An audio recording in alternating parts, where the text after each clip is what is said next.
네, 안녕하세요. 바른 목회, 바른 신학 이찬양 목사입니다. 반갑습니다. 안녕하세요. 주한교회 엄명성 목사입니다. 반갑습니다. 네, 오늘은 교회에 대해서 이야기를 해보려고 합니다. 이 건강한 교회의 9가지 특징이라는 책, 이 책을 함께 살펴볼 텐데요. 이 책의 내용을 자세히 살펴보기보다는 이 책에서 이야기하고 있는 이 건강한 교회의 9가지 특징이 실제 교회 가운데에서 교회에서 어떻게 구현되어지는지를 실제 주한교회를 담임하고 계신 엄명선 목사님 이야기를 함께 들어보려고 합니다. 엄명선 목사님을 먼저 간단하게 소개를 하면요. 주한교회를 개척하여 몇 년이나 되셨죠? 개척한 지가? 이제 17년 됐습니다. 17년 전에 어느 천안에 위치한 천안의 쌍용동. 예, 나사렛 대학교 앞 지하에서 개척을 시작하셔서 네, 아주 깊은 지하에서 네, 시작했습니다. 네, 그렇게 한 명의 성도와 함께 개척을 시작하셨습니다.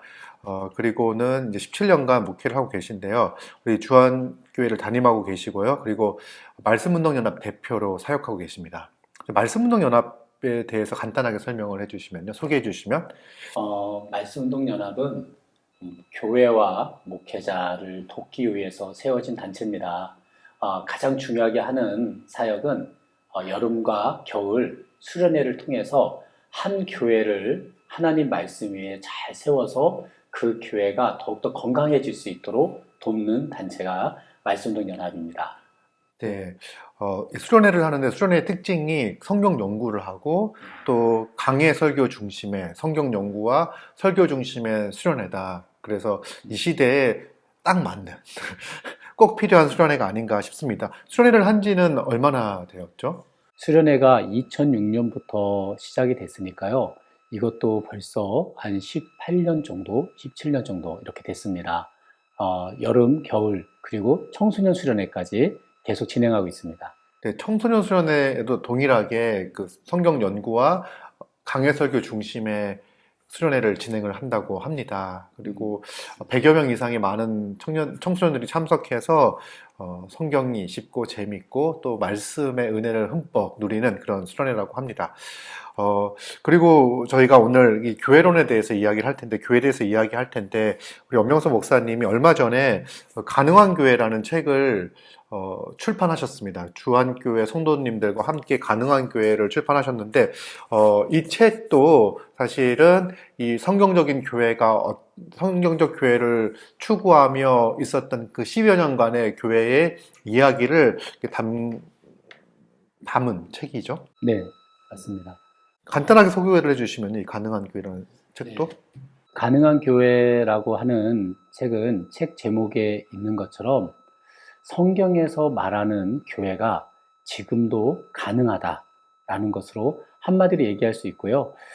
지금까지 목회를 해오면서 한 명의 목회자가 탁월하게 움직여서 이끌어가는 그런 교회보다 모든 성도들이 다 같이 성경적 교회에 대해서 꿈을 꾸고 그리고 이 교회 안에서 실제적으로 벌어지는 일들을 어떻게 해결해 나가는지에 대한 내용들, 또 교회에서 설교와 교회에서 성경 연구, 교회에서 모든 모임들 이런 것들이 어떠한 근거를 가지고 움직여졌는지에 대해서 자세히 적어 놓은 책입니다.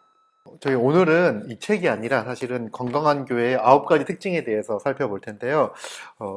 사실 주한교회가 건강한 교회, 성경적 교회로 많은 분들에게 이미 알려져 있습니다. 그래서 이 책에 대해서, 건강한 교회에 대해서 이야기하기에 정말 딱 적임자다 생각이 듭니다. 네, 그런데 오늘은 이 책의 내용을 자세히 다루기보다는 이 저자인 마크 데버 목사님이 제시하고 있는 건강한 교회의 이 내용을 실제로 교회에서 어느 정도 또 어떤 방식으로 적용할 수 있는지 또 어떻게 적용해 왔는지를 살펴보도록 하겠습니다. 자, 이 책에 대해서 간단하게 설명을 해주시면요. 마크 데버 목사님이 지으신 이 건강한 교회의 9가지 특징은 건강한 교회라고 한다면 어떠한 바로미터를 갖고 있어야 되는가에 대해서 9가지 특징을 설명한 것입니다. 그래서 강의 설교부터 시작해서 제자화까지 이 모든 것들이 어떠한 기반 위에서 세워져서 교회가 세워져야 되는지를 자세하게 설명한 책입니다. 사실 이 책을 보고선 건강한 교회 혹은 성경적 교회를 꿈꿨던 거는 아니시죠? 네.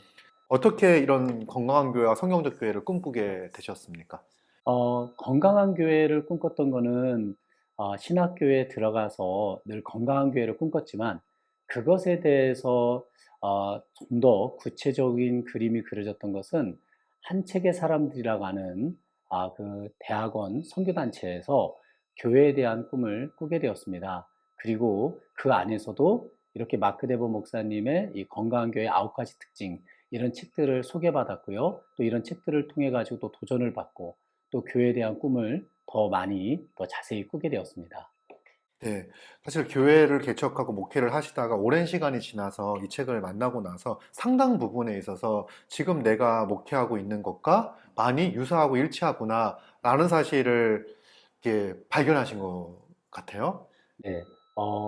사실 놀랬죠. 이 책을 나중에 이렇게 보고 난 다음에 우리들이 이렇게 추구하고 지금까지 왔던 길이 정말 제대로 왔던 거구나라고 하는 것을 다시 한번 이 책을 통해서 확인받을 수 있어서 큰 위로가 되었었습니다. 또 마크 데버 연구회에 소속되어져서 연구 활동을 하고 계신가요? 네, 한국의 마크 데버 연구회라고 하는 곳에서 활동을 하고 있습니다. 마크 데버 연구회는 매월 한 번씩 모여서 마크 데버 목사님의 책, 즉 이 나인막스에서 나온 책들을 같이 읽고 이것을 가지고 교회에서 어떻게 적용하고 어떻게 살아가야 되는지에 대해서 논의하고 발전시키는 연구회입니다. 네, 또 올해 있는 그 미국에서는 컨퍼런스도 참석하신다고. 네, 나인막스에서 9월 달에 한국에 있는 이 마크데버 연구회 회원 중에서 6분을 초청을 했어요. 그래서 거기에 저도 포함이 돼서 이번에 9월에 그 컨퍼런스에 참석하게 됩니다. 네, 컨퍼런스 갔다 오신 후에 한번 다시 한번 이렇게 영상에 우리 저희 채널에 출연해 주시면 감사하겠습니다. 네네, 감사합니다. 네. 자, 그러면 저희가 이제 이 책에 대해서 한번 살펴볼 텐데요.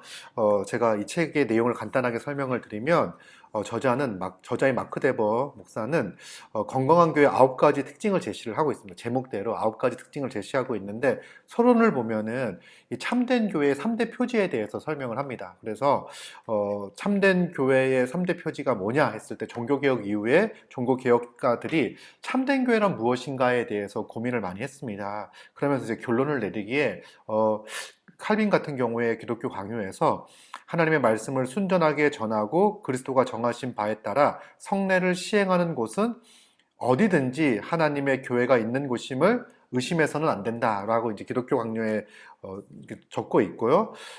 그리고 이제 이 두 가지라고 얘기할 수 있는데 말씀의 순수한 전파와 두 번째가 성례의 바른 시행을 두 가지로 이야기할 수 있는데 여기서 성례 시행의 일환으로서 권징이 종교개혁 시대 이후에 3대 표지로 포함되어지는 게 일반적이었습니다. 그래서 에드먼드 클라우니는 참된 교회의 특징을 이렇게 요약합니다.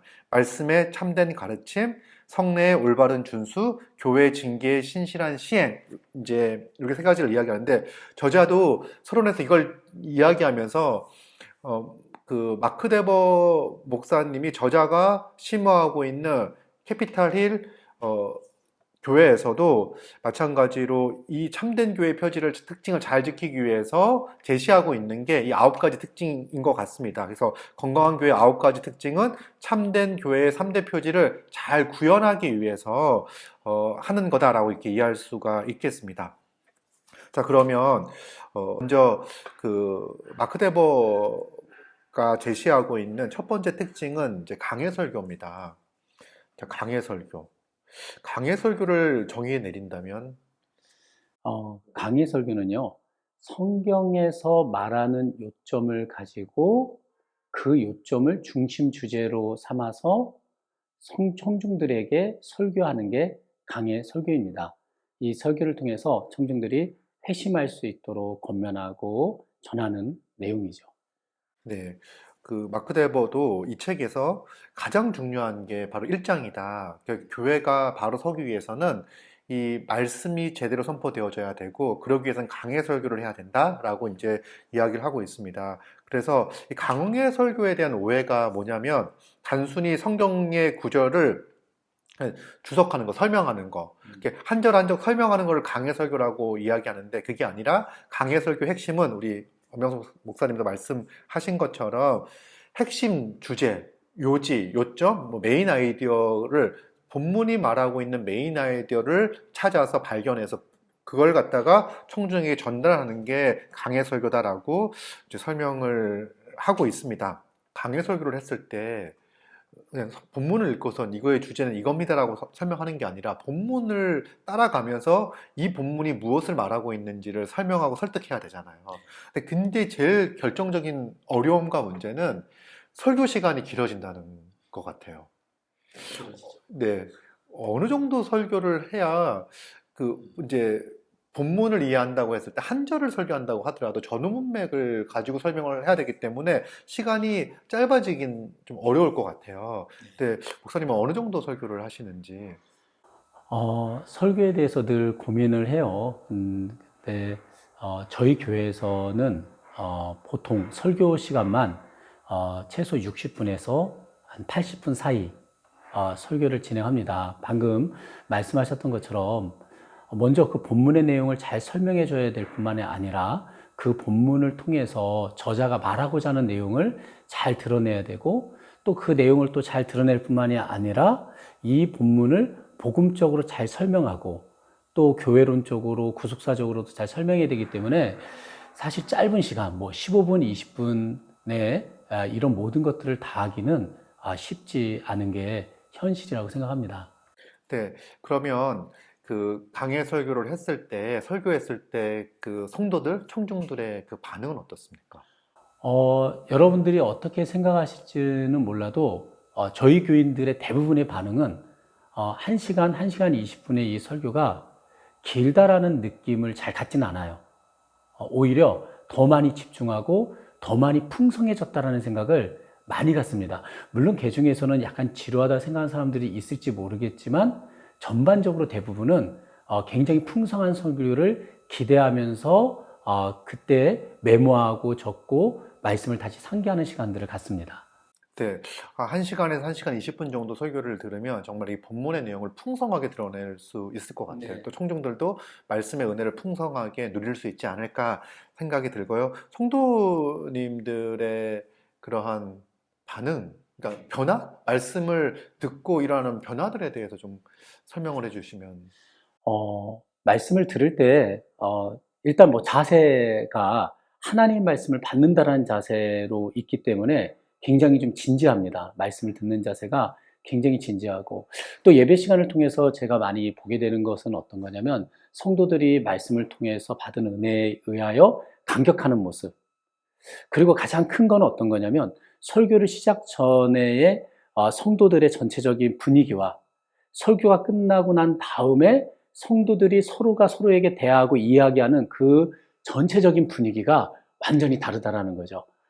그래서 말씀을 통해서 풍성하고 그 풍성함이 더 커지는구나라는 것을 매주마다 이것을 경험하고 있습니다. 설교의 풍성함을 더하는 부분에 있어서 아까 말씀하신 것처럼 본문을 해석하고 설명하고 거기서 중심 메시지를 잡고 이것이 복음적으로 또 구속사적인 맥락에서 어떤 위치를 차지하고 있는지를 설명해야 된다, 설명한다. 그렇기 때문에 충분한 시간이 필요하다고 말씀을 하셨는데 그게 이제 그 이 건강한 교회 9가지 특징 중 두 번째 특징이 나오는 것 같아요. 그러니까 성경 신학을 있어야 된다.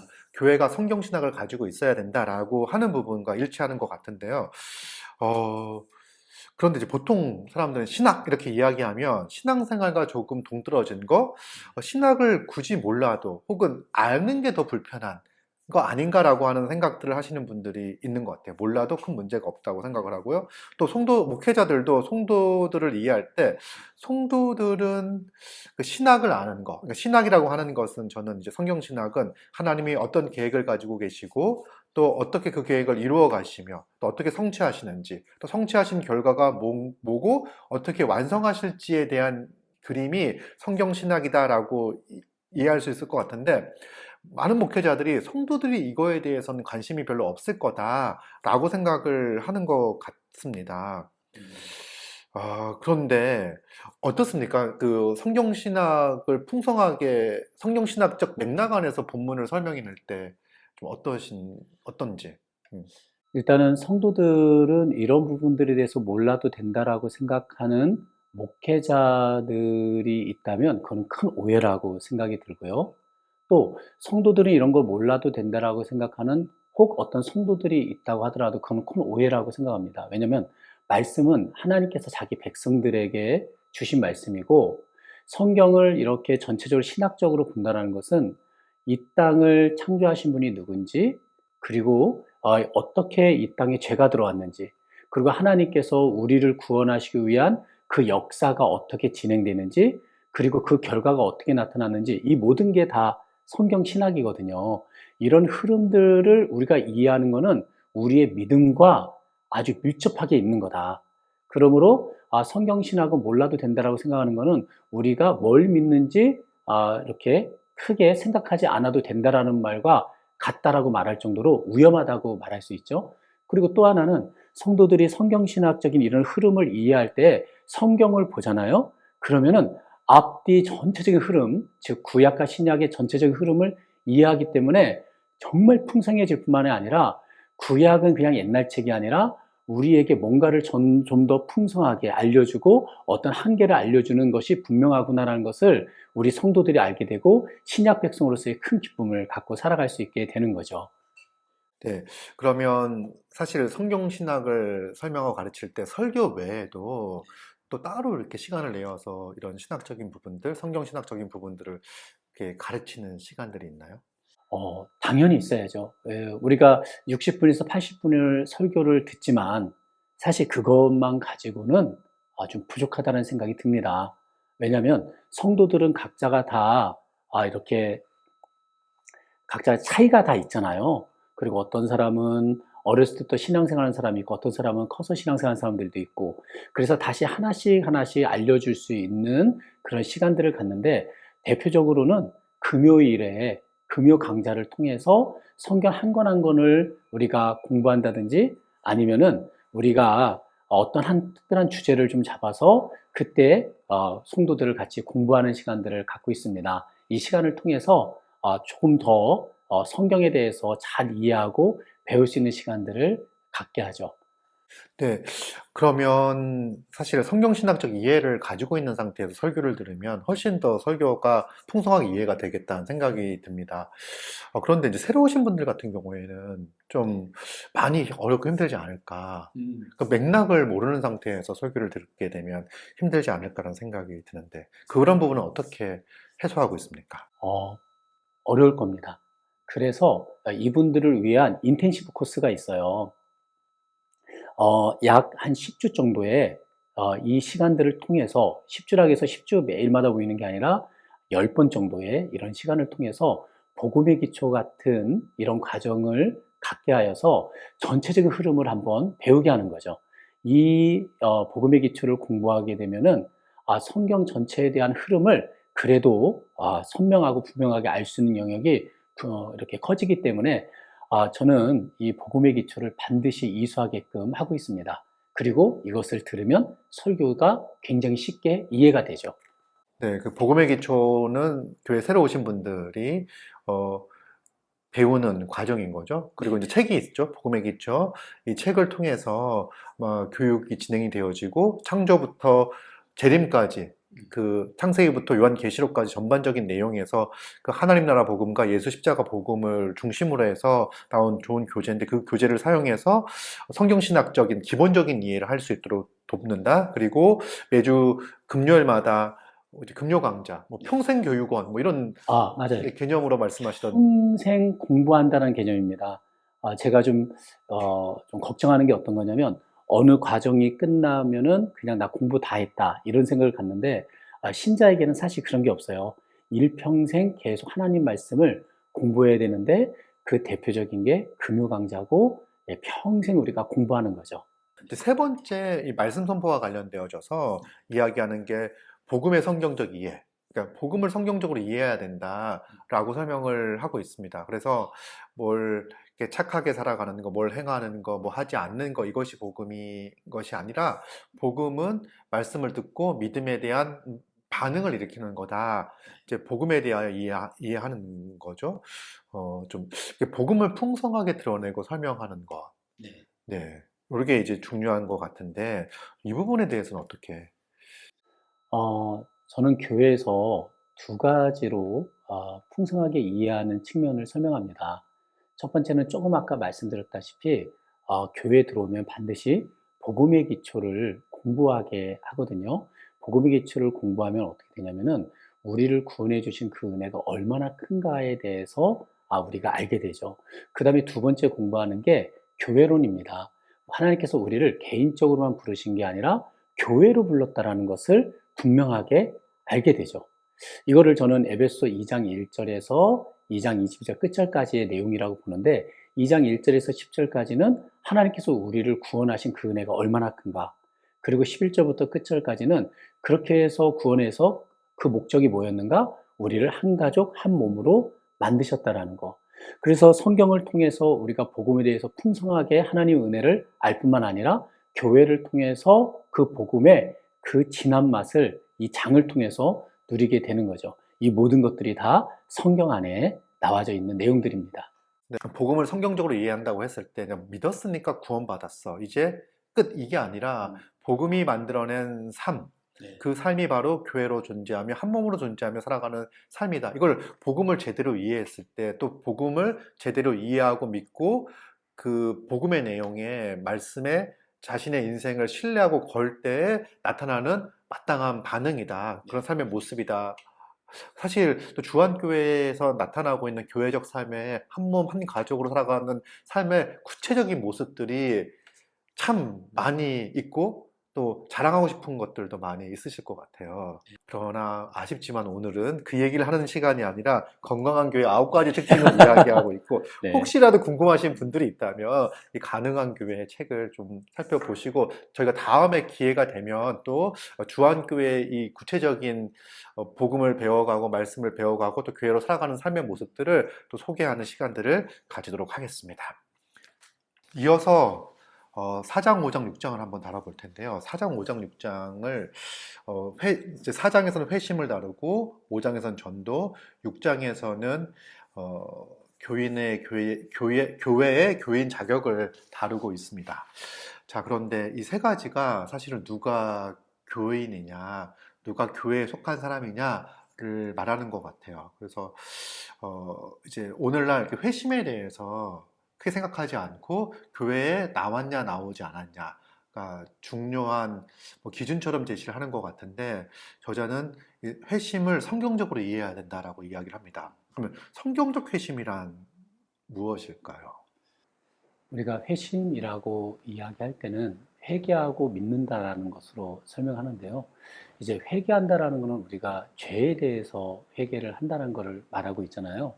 그러면 우리가 어떤 죄냐라고 할 때 욕하고 도둑질하고 이런 것만이냐, 아니면은 하나님의 율법을 지키지 못한 하나님 앞에서의 영원한 형벌이 있다는 걸 분명하게 알고 있는 것이냐, 그리고 우리가 이 율법을 도저히 지킬 수가 없는 자구나라는 것을 분명하게 알고 있고, 믿음이라는 것은 이제 더 이상 자기가 지킬 수 없는 자니까 자기를 믿는 게 아니죠. 그러나 이 모든 율법을 다 지키신 예수 그리스도를 정말 믿는 것. 그렇다면 정리하자면 하나님께서 우리를 구원하시려고 하는 그 놀라운 계획이 있다라는 것을 분명하게 알고 있고, 구원을 하신다고 한다면은 우리가 지금 굉장히 위험한 상황에 처해 있다라는 것이 전제되어져 있는 거죠. 그리고 이제 이 상황에서 우리는 어떤 행동도 할 수가 없고 오직 믿음으로만 여기에서 벗어날 수 있는 길을 허락해 주셨는데, 바로 예수 그리스도를 통해서 우리의 죄 문제가 해결되었다라는 것을 분명하게 알고 있는 것. 그러므로 죄에 대해서 분명하게 알고 있고 구원에 대해서 분명하게 알고 있고, 그래서 회개에 대해서도 분명하게 정리할 수 있는 것을 회심이라고 말할 수 있겠습니다. 네, 복음의 내용을 신뢰하고 전적으로 의지하는 것, 돌이키는 것이 바로 회심이다 이렇게 이야기를 하고 있습니다. 이렇게 회심을 이렇게 이해를 할 때 전도를 또 성경적으로 바르게 이해할 수 있을 것 같아요. 네. 사실은 복음을 전하는 이유가 죄된 삶에서 돌이킬 수 있는, 그 제약된 삶에서 돌이켜 구원을 얻을 수 있는 길을 알려주는 게 전도인 거잖아요. 네. 자, 그러면 그 복음 전도에 대해서 또 주한교회에서는 어떻게 하고 있는지, 회심과 복음을 이해를 하고 있다면 전도에 대해서는 어떻게 힘쓰고 있는지 궁금합니다. 가장 중요한 것은 복음이라고 이야기할 때 현재 상황보다 좀 더 나아지는 것을 우리가 말하지 않는다라는 것을 전제로 하고 있습니다. 우리는 굉장히 위험한 가운데 처해져 있고 언제 하나님의 진노가 우리 안에서 현실적으로 다 퍼질지 모르는 불안한 가운데서 살아가고 있다라는 것을 알려주고요. 그러나 하나님께서 우리 같은 사람들을 이 자리에 그대로 두지 않으시고 우리를 위한 구원의 기쁜 소식을 만들어 주셨다라는 것, 준비해 주셨다라는 것을 분명히 전합니다. 첫 번째는 매주마다 모이는 목장 모임을 통하여서 불신자들이 이 목장에 좀 들어와서 여기에서 복음에 대해서 계속 듣게끔 하는 이 복음의 바운더리를 만들고요. 또 하나는 1년에 한 번은 꼭 불신자분들을 교회로 초대를 해서 그들만을 위해서 참된 복음이 무엇인가를 전하는 시간들을 갖고 있습니다.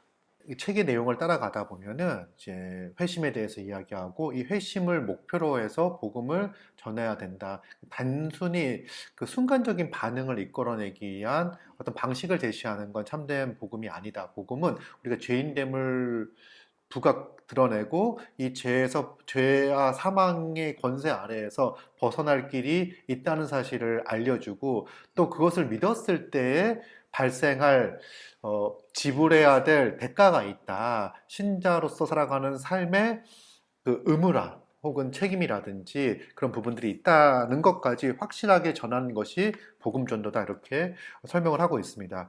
사실 이렇게 했을 때 6장에서 이야기하고 있는 교회 멤버십, 교회의 교인 자격에 대해서 좀 분명해질 것 같아요. 네. 이 책을 봤을 때 가장 생소한 개념이 교회 멤버십이지 않을까. 누가 성도인가, 누가 교회인가. 이 부분인 것 같은데요. 주한교회는 그 교회 멤버십, 누가 교인인가 이 부분에 대해서 어떻게 점검하고 어떻게 교회의 멤버로 회원으로 맞이하고 있습니까? 네, 저희 교회는 정회원이라는 용어를 씁니다.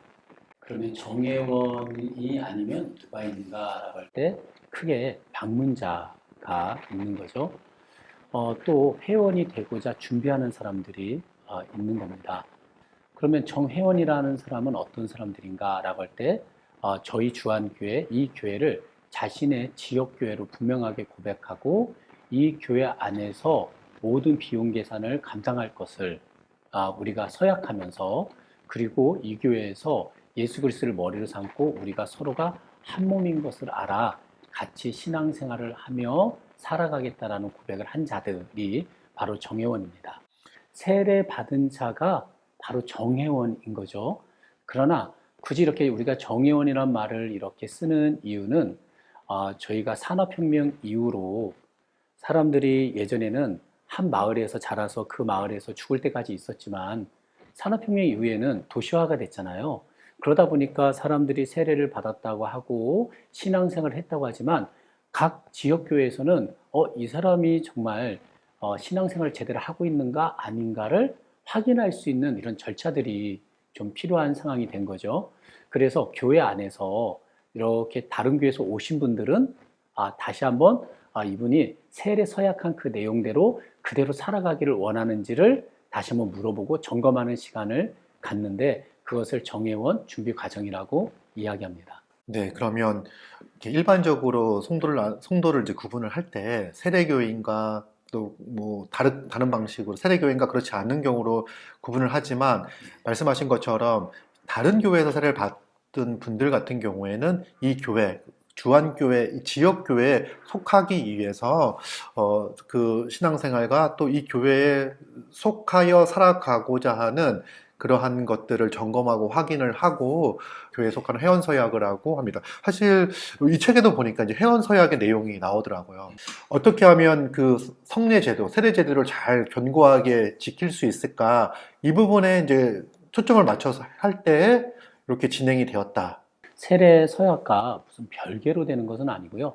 세례 서약에 나와져 있는 내용을 교회에서 삶에서 살아갈 때 좀 더 구체적으로 어떤 것인가에 대한 그 내용이 문서상으로 좀 더 잘 정리가 되어져 있는 거죠.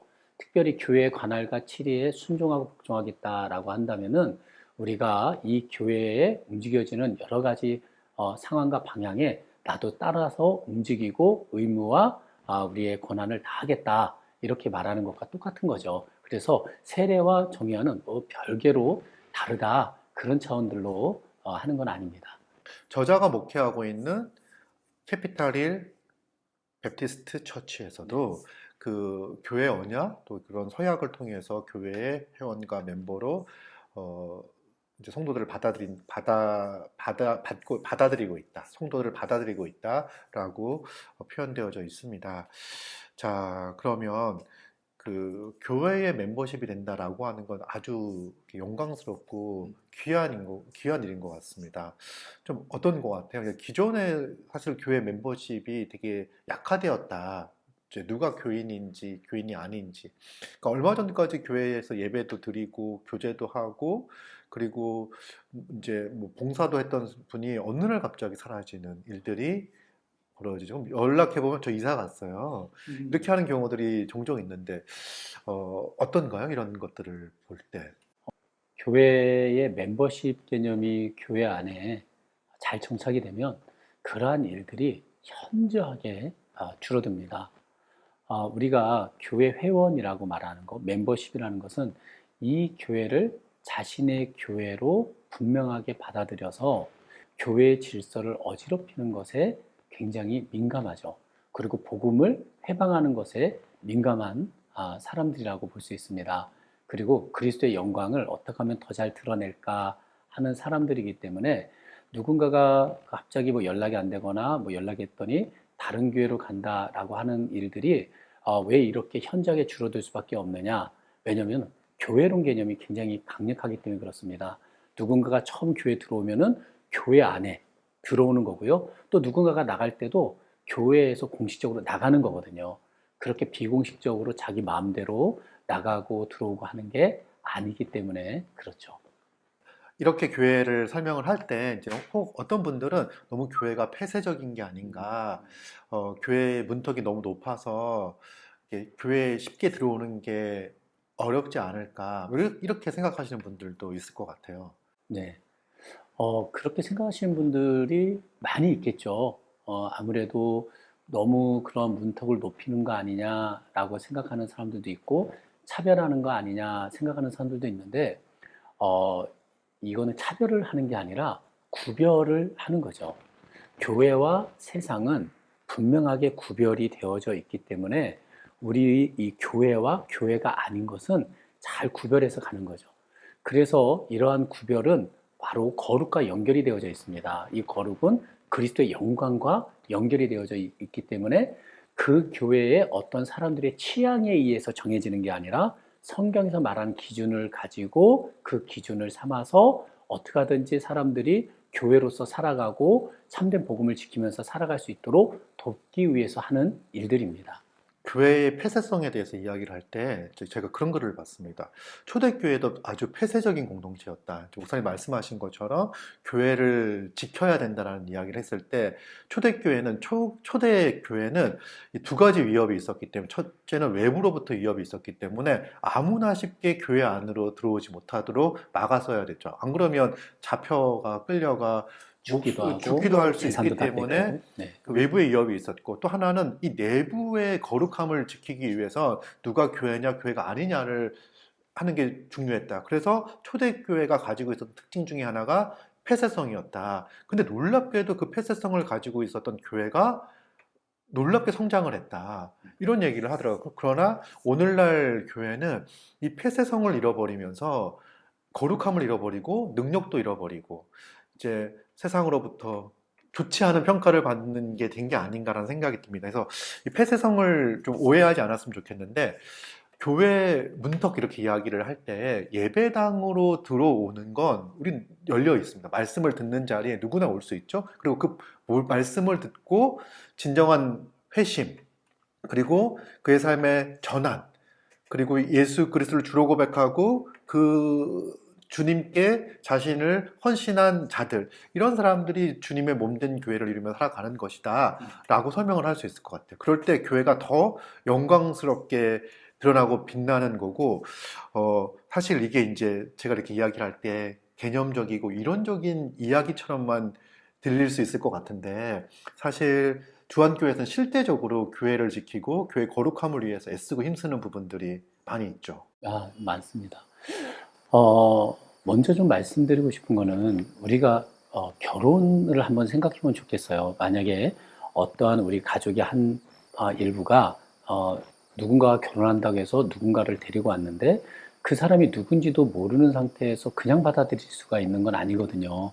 우리가 하나님을 사랑한다라는 것을 분명하게 알고 그리고 지체들을 우리가 한 몸으로 여기면서 살아가겠다라는 이러한 고백도 없이 뭐 그냥 너무 폐쇄성이다 혹은 자기들끼리만 모이는 거 아니냐라고 말하는 것은 어떠한 공동체도요 가장 이러한 기준적이고 이런 기초적인 것들은 다 점검하게 되어져 있습니다. 심지어 교회는 이런 부분들이 훨씬 더 컸던 거죠. 이거는 지금에 와서 이런 게 아니라 역사적으로도 늘 언제나 있었던 일들이었어요. 그런데 교회 안에 이렇게 들어오다 보면은 어떤 일들이 이렇게 생기냐면은 우리가 더더욱 그리스도를 닮아가고자 하는 욕구와 열망이 더 커지게 되죠. 그리고 교회 안에서 서로가 한 몸이라는 것을 인식하니까 서로를 위해서 살아가려는 일들이 그 이전보다 훨씬 더 커질 수밖에 없는 겁니다. 네, 그래서 초대교회에서처럼 상종하지 않으려고 하지만 칭송하는 일이 벌어지고 또 믿는 자의 수가 더 많아지는 이제 그런 일들이 교회 안에서 일어나지 않는가 생각이 듭니다. 자, 그러면 그 교회의 멤버십에 대해서 이야기를 할 때 자연스럽게 권징에 대해서 이어지는 것 같아요. 네. 말씀을 하신 게 세례를 이야기하면서 교회 거룩함을 이야기하고 누가 교회냐, 교회가 아니냐 했을 때 정말 자기의 인생을 주님께 걸고 주의 말씀에 순종하며 살아가며 서로 사랑하며 한 몸 한 가족으로 살겠습니다 라고 서약하고 교회 안으로 들어와도 교회 안에서 문제가 발생을 하는 거죠. 그럴 때 교회는 자연스럽게 이 잘못된 것을 바로잡기 위해서 이제 일하게 되어 있는데 그걸 건지 교회의 징계라고 할 수 있습니다. 사실 오늘날 교회의 징계가 제대로 시행되어지는 경우가 많지 않다고 하는데 주한교회는 좀 어떠신지요? 교회에서 계속적으로 권징은 진행하고 있습니다. 사실 이 영어로서 disciples라고 하고 또 권징을 이야기할 때는 discipline이라고 하잖아요. 그러니까 제자들에게 제자로서 제대로 살아갈 수 있게끔 하는 게 권징인 거죠. 권징은 이 사람을 뽑아내거나 이 사람을 배척하기 위해서 하는 게 아니라 제자가 더 제자답게 살아갈 수 있게끔 하는 게 권징이죠. 주한교회 안에서도 많은 권징이 있었습니다. 그러다 보니까 어떤 사람들은 이야기할 때 그러면 그 사람이 교회에 있겠냐? 그렇게 하면은 그 사람이 교회에 대해서 악감정을 갖지 않겠냐 하는데 그거는 권징에 대해서 한 번도 제대로 깊이 생각해 보지 않은 사람이 한 말일 겁니다. 실제로 저희 교회 안에서 권징이 진행되다 보면은요, 더더욱 그 권징을 받는 지체를 가슴 아파하고 그 사람이 어서 빨리 회개하고 돌아오기를 간절히 원하고 어떤 형제나 자매가 권징을 받는 것을 보면서 자기 자신을 다시 한번 살펴보고 하나님 앞에서 거룩에 대한 열망을 갖게 됩니다. 그러면 권징을 왜 하느냐? 세상에서는 통하는 일이 있어도 교회 안에서는 통하지 않는 일들이 있기 때문에 그렇습니다. 바로 그리스도의 몸이기 때문에 그렇죠. 그래서 이 권징을 통해서 교회는 더더욱 건강해지고 더더욱 그리스도를 닮아가는 일들이 나타납니다. 사실 성경을 통해서 권징을 바르게 이해할 때 한 몸 한 가족으로서 사랑하며 살아간다고 하는데 사랑하는 사람이 잘못된 길을 걸어가고 있는데 그걸 바로잡지 않는 건 사랑의 모습이 아니겠죠. 저희 교회에서도 성도들이 이제 권징 혹은 권징을 이해할 때 내가 이 교회에 속할 때 안전하겠다라고 하는 생각은 교회가 권징이 제대로 시행이 되어졌을 때 안전하겠다라고 생각을 하더라고요. 방금 말씀하신 것처럼 저희 교회 성도들도 그런 생각을 많이 갖습니다. 이 교회에 있으면은 자신이 안전하겠다. 그래서 오히려 권징이나 이런 걸 통해서 자기가 잘못되면, 이렇게 잡아주는 교회가 있으니까 자기 영혼이 안전하겠다라고 실제로 이렇게 고백한 형제도 있습니다. 그 형제가 어떠한 계속적으로 신앙에 어떠한 그 문제가 좀 있었는데 어느 날 따끔하게 이런 부분에 대해서 질책을 하니까 이런 시간을 기다렸다는 거예요. 그러면서 맞아, 교회라면은 이렇게 가야지. 이렇게 가야지.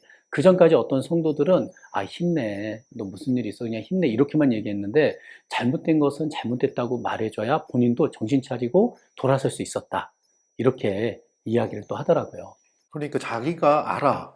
내가 잘못된 길로 가고 있는데 교회가 알고 있는 것 같은데 나에게 아무도 말하지 않아. 그때 느끼는 서운함.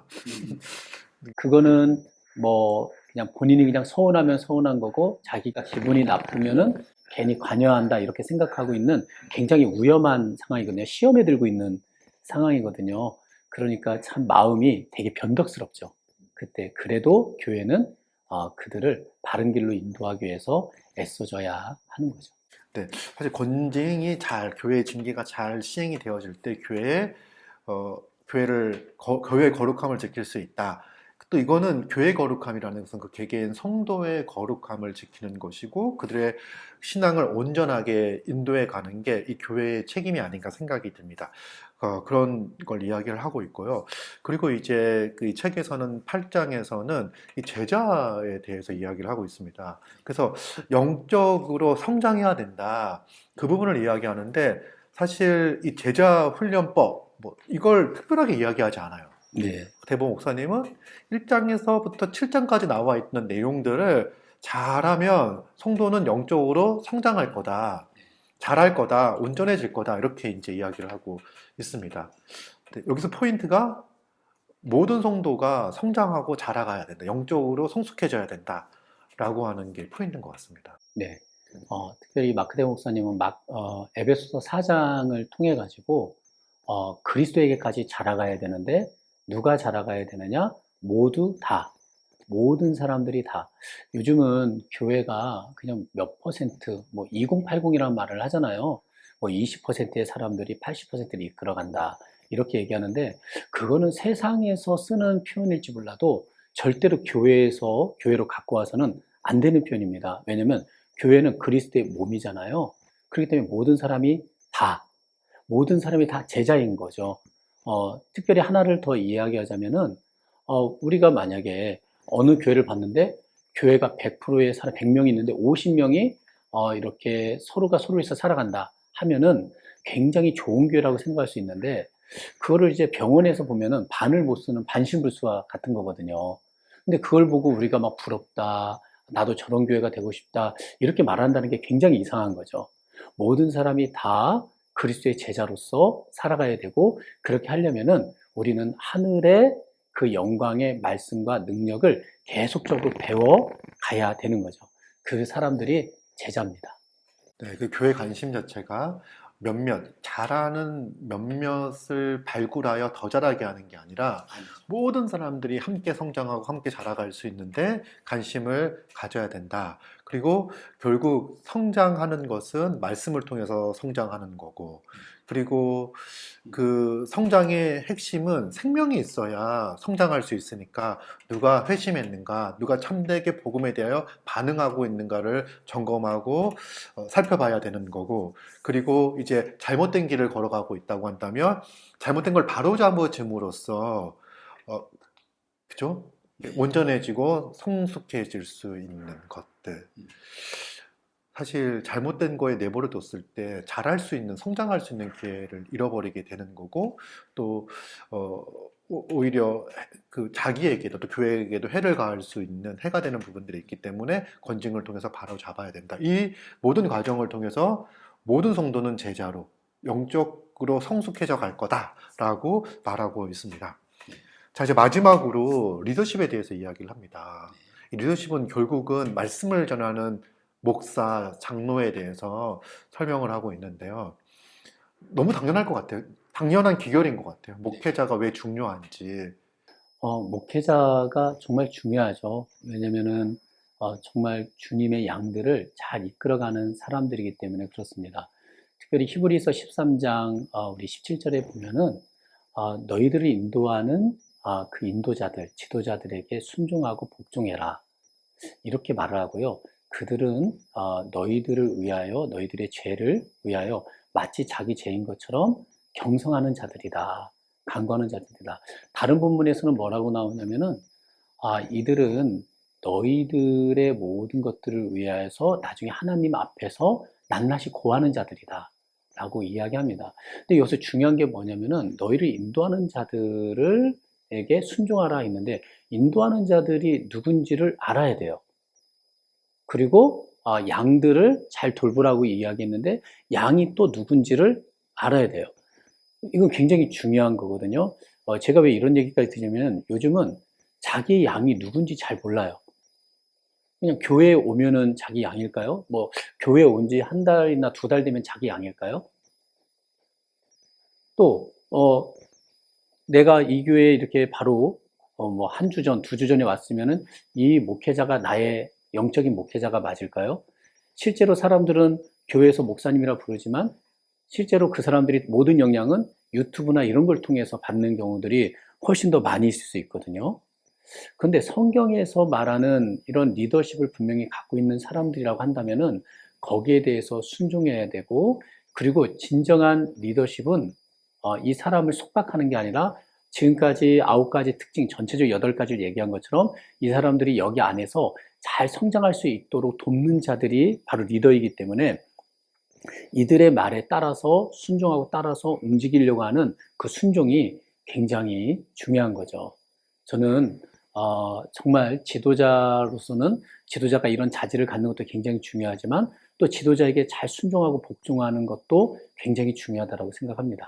그 교회 리더십을 알고 리더십을 인정하고 그 권위에 순종하는 것, 이 권위라는 게 사실은 이게 말씀의 권위인 거죠. 말씀을 전하는, 말씀을 가르치는 목회자로 책에도 보면은 이 목회자를 교회에 선물로 주신 거다라고 이야기를 하니까 성도들도 목회자가 하나님께서 세우신 선물임을 기억해야 되는데 어떤 선물이 목회자 자체가 선물이라고 하기엔 너무 볼품이 없을 것 같고 그 목회자가 전하는 말씀이 정말 귀한 것 같아요. 그래서 성도들은 목회자가 이 말씀 사역을 잘 감당할 수 있도록 도와야 되지 않을까 생각이 들고, 사실 주한교회 같은 경우에는 그 말씀의 풍성한 은혜를 나누고 성도들도 말씀을 가지고 교제하고 하니까 그 어떤 교회보다도 목회자의 리더십을 귀하게 여기고 이제 목사님이 성경 연구와 말씀 사역에 전념할 수 있도록 많이 도움을 줄 것 같은데 또 어떤가요? 사실 참 너무 감사하죠. 이 자리가 우리 성도들에게 무슨 고마움을 표하는 자리는 아니지만, 저는 점점 기도하고 말씀 전하는 일에 전무하는 그런 환경으로 교회가 많이 만들어 주신 것 같아요. 대부분의 많은 일들, 교회에서의 많은 일들은 교회의 회원들이나 집사님들이 이 모든 일들을 도맡아서 하고요. 저는 이제 바른 말씀을 전하기 위해서 준비하고 큰 그림을 이제 그리는 일들에 제가 많은 시간을 갖고 있죠. 그리고 교회는 이런 부분에 굉장히 많은 배려를 해줍니다. 결국 성경 위에서 계속적으로 성도들을 멤버십을 갖고 움직이고 잘 이끌어 가다 보니까 나타난 기결이다라고 생각이 들 수 있는데요. 오히려 목회자들이 무슨 일을 해야 되는지에 대해서 성도들이 분명하게 알게 되는 그런 결과물이었다라고 말씀드리고 싶네요. 이 책에서 저자가 제일 중요한 게 강해설교다, 말씀 선포하는 사역이 가장 중요하다고 말하는 게 좀 이해가 되는 것 같아요. 사실 말씀 사역이 될 때에 그 이후에 일어나는 모든 것들, 회심과 복음과 교회의 교인 자격과 뭐 멤버십과 그 다음에 권징, 그리고 목회 리더십이 모든 것들이 제대로 세워지지 않을까. 그리고 성도들도 목회자가 어떤 일을 하는 사람인지, 어떤 역할을 주님께로 위임받았는지를 알고 그 일에 전무할 수 있도록 이렇게 도움을 줄 수 있는 것 같습니다. 그러면 계속 교회는 건강하게 성경적 교회의 모습으로 성장하고 자라가지 않을까. 물론 교회 안에는 문제가 생기고 어려움도 있겠지만 이 또한 교회가 말씀을 가지고 바로잡고 또 이렇게 고쳐나가는 과정들 징계하고 바로잡고 이런 과정들을 통해서 더 온전해져 가지 않을까 생각이 듭니다. 방금 말씀하신 거에서 정말 방금 든 생각이 하나가 있는데, 문제가 없는 교회가 좋은 교회가 아니라 문제가 있지만 그 문제를 말씀으로 해결하려고 하는 교회가 진짜 좋은 교회, 진짜 건강한 교회가 아닌가. 이거를 정말 많이 경험하고 또 요즘 많이 되새기고 있습니다. 네, 말씀으로 해결할 그 말씀이 있는 교회가 정말 좋은 교회인가 아닌가 생각이 듭니다. 건강한 교회라고 생각이 듭니다. 사실 조항교회도 17년의 교회 역사를 가지고 있는데 수많은 문제들이 있었죠. 네. 그리고 주한교회 문제가 궁금한 건 아니고 사실은 그 문제를 어떻게 말씀의 원리를 가지고 해결해 나갔는지 이런 부분들이 되게 많이 궁금합니다. 저는 이제 옆에서 들은 얘기들이 많아서 도움을 많이 받고 있는데 나중에 기회가 된다면 주한교회 문제 시리즈 한번 그 문제를 어떻게 말씀으로 해결해 갔는지 뭐 이런 부분들을 살펴봐도 예, 많습니다. 아주 유익할 것 같습니다. 자, 오늘 여기까지 한번 하고요. 아주 더 많은 시간을 나눴으면 좋겠는데 다음 기회가 또 있을 것 같습니다. 네, 네, 감사합니다. 이렇게 귀한 시간 주셔서 다시 한번 감사드립니다. 많은 분들이 이 영상을 보고 좀 성경적 교회에 대한 비전과 건강한 교회에 대한 비전을 이제 갖지 않았나 생각이 들고요. 많은 도움이 되었으면 좋겠습니다. 되었을 거라 생각하고 많은 도움이 되었으면 좋겠습니다. 네, 다음을 또 기약하면서 네. 이제 인사하도록 하겠습니다. 네. 마지막 인사 한번 해주시죠. 사랑하는 구독자 여러분, 교회에 항상 실망하고 또 교회를 항상 소망하면서 갔으면 좋겠습니다. 특별히 목회자분들이 계시다면 많이 어려운 일들이 많이 있을 텐데 오히려 이렇게 9가지 특징을 다시 한번 교회에 기초로 삼아서 바탕으로 삼아서 움직인다면 바로 1, 2년 안에 팍팍 바뀌는 건 아니겠지만 점점 더 교회가 건강해지고 모든 교인들이 한 몸이라는 인식을 갖고 살아갈 것이라 생각합니다. 우리 같이 그런 교회를 만들어갔으면 좋겠습니다. 감사합니다. 네, 감사합니다. 또 다음에 뵙도록 하겠습니다. 감사합니다. 감사합니다.